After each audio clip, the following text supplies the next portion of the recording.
Okay, so while I was away, I was actually sculpting the legs, which, yeah, it came out alright. I've noticed that that is a completely repeated pattern with my leg sculpture. And the butt, he has a well-sculpted buttocks, and I had to push his cheeks together to actually make him look more natural. Not much has really happened. As you can see, I added some clay, and the reason I actually added that clay was to keep that together because it was moving around way too much.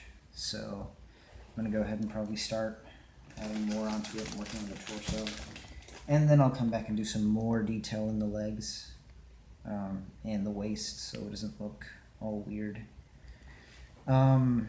So what was I saying? All right, I cut off at Patreon. It was in the description below of the previous video. If you can donate, then, you know, by all means, please do so. It would be extremely helpful to not only help me to make better content, but also to, you know, to be able to pay for that whole college thing as well. And like it said below, if you do, you will probably, no, that's not what I put. You will get a shout out. Most definitely, that's definitely a shout out. And possibly one of my monsters, sculpted by yours truly, in the mail.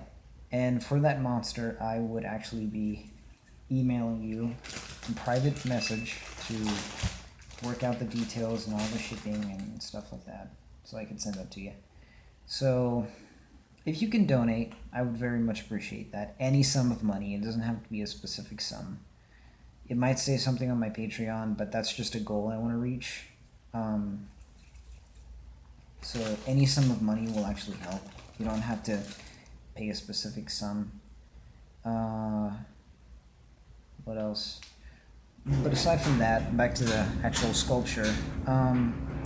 The thing with these little sculptures is that if you're not trying to sculpt something like super cartoony, it would really help to have a book on human anatomy, so you can better understand an actual human body structure and where all the muscles go, pardon me, and the tendons and all that stuff like that.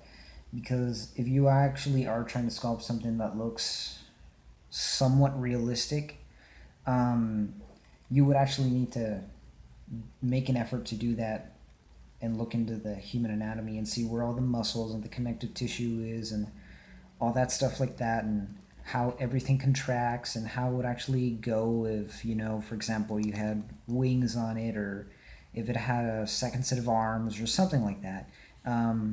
So I do have a human anatomy book with me right now because, like, even when I draw, my human anatomy is not always the best. If I try to just draw someone like standing, facing forward, there's always something that's going to look off or something that just doesn't look right to me. So typically when I draw a character or something, they're standing off with their head or face facing forward, and their body actually slightly turned off to the side.